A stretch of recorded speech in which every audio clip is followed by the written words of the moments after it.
Hey, I've got an idea. Let's buy an abandoned gas station and turn it into an EV charging station. That'll be fun, won't it? That's exactly what's starting to catch on. Let's get into it.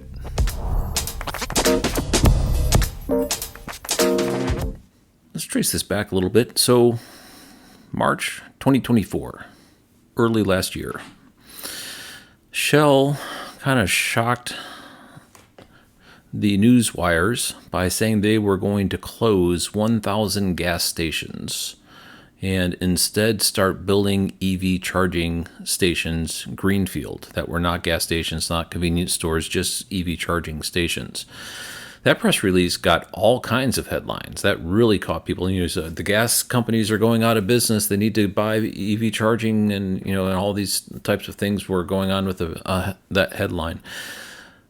But they actually followed through. There was a bit of a reversal, but really they are following through. What we are actually seeing are Shell following through with the process of building greenfield EV charging stations. We see one in Los Angeles, one in San Francisco. We see one in Austin, Texas, and a boatload in Houston, Texas. There's all kinds of Shell recharge, just greenfield EV charging stations, just as they said, not attached to a convenience store and not a flip of a gas station into, not like taking a convenience store or gas station and then putting a couple EV chargers in. It's just complete greenfield, ground up EV charging station, Shell Recharge branded. So that is actually going on.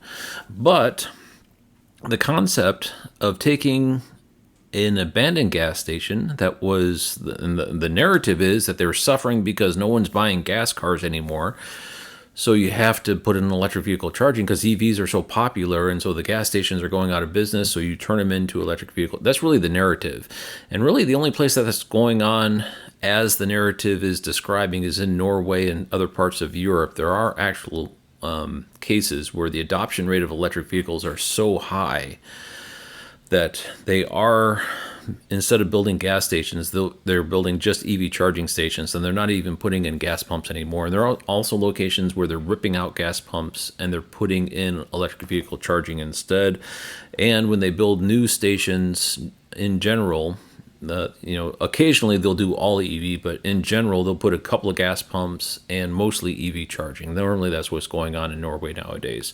That's the new normal for them. They've just got so many EVs, and EV adoption is at such a high rate. That's where their customer base is requiring, in order to attract customers to the convenience store, to pay the convenience store prices in order to buy chips, hot dogs, milkshakes, sodas, things like that. But here in the States is really a novelty concept because we don't have the adoption rate that Norway has in order for us to justify what is being described. However, it's happening.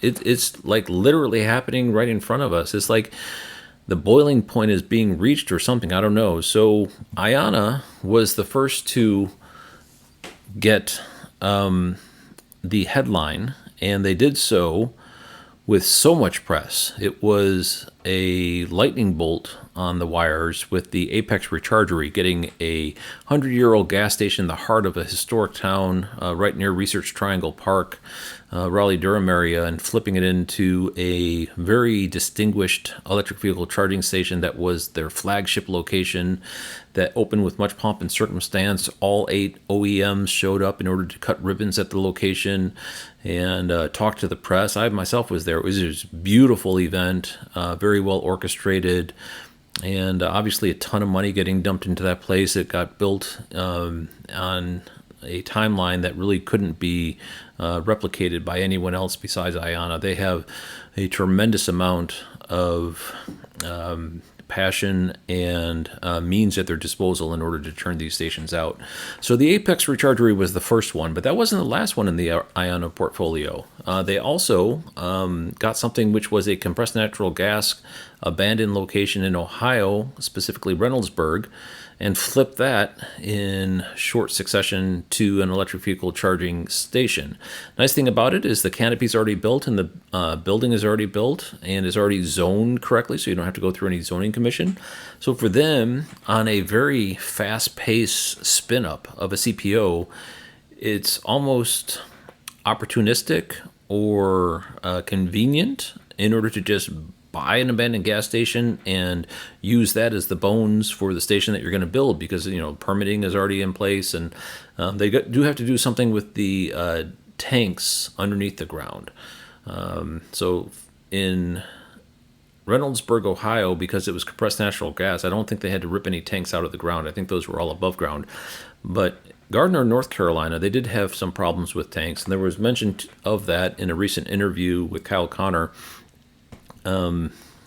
Ricardo Stamati mentioned that the positioning of the tanks actually came into play where they were able to position their chargers, because you don't want to place your chargers directly over some abandoned storage tanks.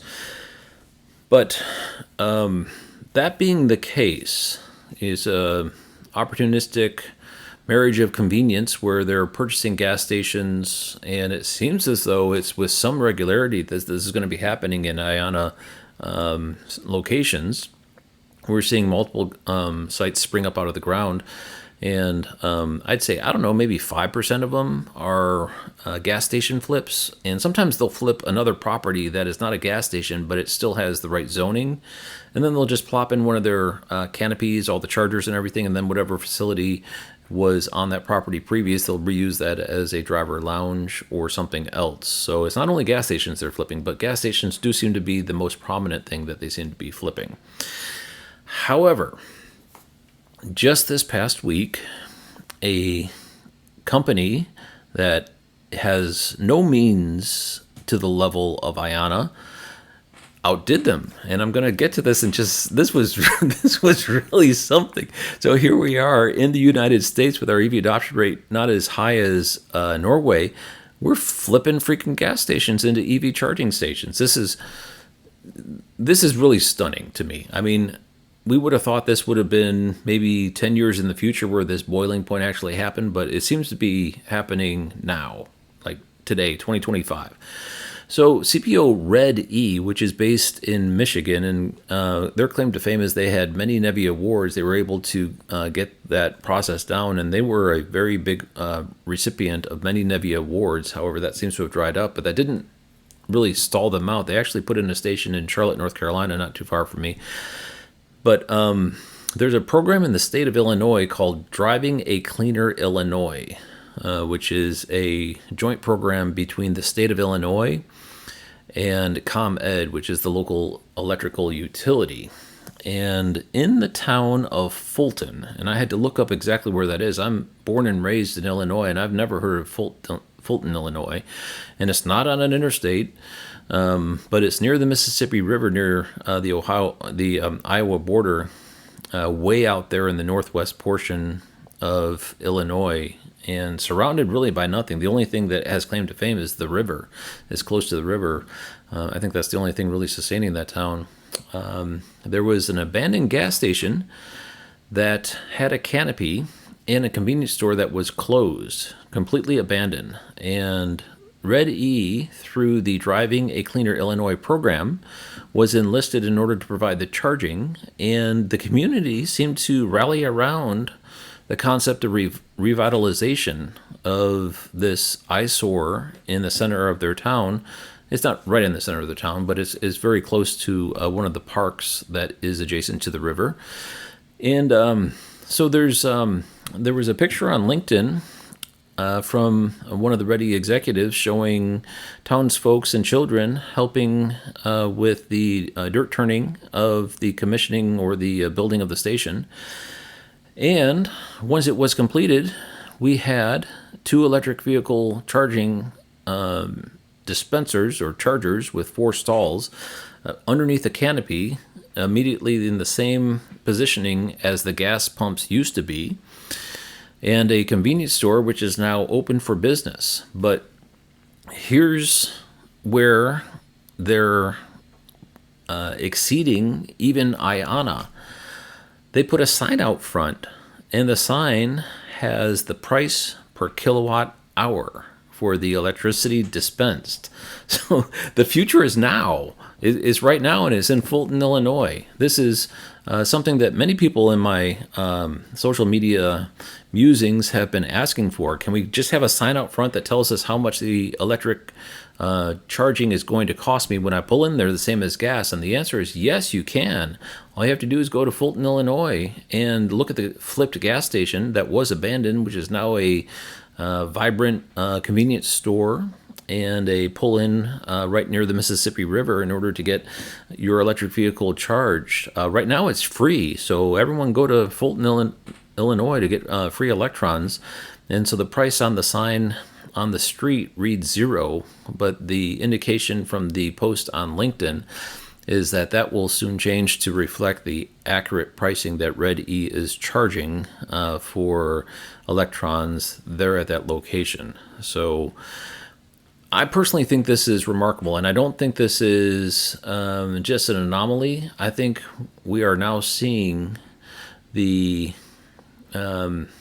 consensus in multiple different business areas decide that electric vehicle charging is a long-term solvent business venture.